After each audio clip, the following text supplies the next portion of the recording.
Hey all welcome back to my channel. So గోరింటాకు తీసుకొచ్చాను, ఆకు అనమాట. గోరింటాకు అంటే నాకు డాడీయే గుర్తొస్తారు, ఎందుకో కూడా చెప్తాను. సో అక్కడ ఆకు చిన్న చిన్న కొమ్మల కింద ఉంది కదా, అవన్నీ తీసేసుకొని ఒకసారి వాటర్లో వేసి వాష్ చేసుకుంటున్నాను. ఎందుకు వాష్ చేస్తున్నానంటే అక్కడ ఇల్లు కడుతున్నారనమాట, ఆ డస్ట్ అంతా దాని మీద పడుతుంది. సో డాడీ ఎందుకు గుర్తొస్తారంటే డాడీకి గోరింటాకు అంటే చాలా ఇష్టం.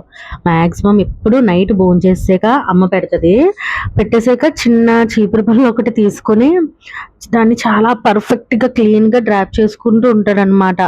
చాలా అంటే చాలా నీట్గా, ఒకే అన్నీ కూడా ఒకే లెంత్లో ఉండేలాగా పువ్వులు అవి వేస్తే ఆ లీవ్స్ ఆ లీవ్స్ గానీ, ఆ షేప్ అది పర్ఫెక్ట్‌గా వచ్చేలాగా ఆ చిన్న పుల్లతోటి చేసుకుంటూ ఉంటారనమాట. చాలా ఇష్టంగా ఉంటారు. సో, అదే మన ఓంకార్‌కొచ్చింది. ఓంకార్ కూడా గోరింటాకంటే చాలా అంటే చాలా ఇష్టం. నైటంతా పెట్టుకొని పడుకుని పోతారు. మార్నింగ్‌కి ఎంత కలరొస్తదంటే భలే అనిపిస్తది. ఈ ఓంకార్ ఇంకా చిన్న పిల్లోడు కాబట్టి నైటంతా పెట్టుకోవట్లేదు. కొంత టైం పెట్టుకొని కలరొచ్చే వరకు కూడా ఉంచుకుంటున్నాడనమాట.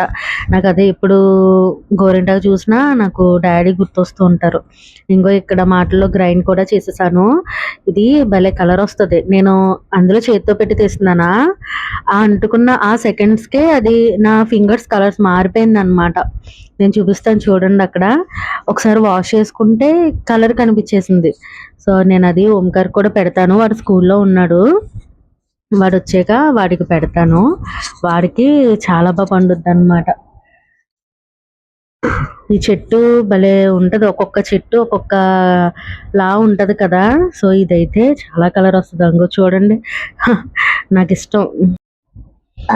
అదిగోండి మంచి కలరొచ్చేసింది. సరే వాడికి పెట్టేస్తాను. Bye bye.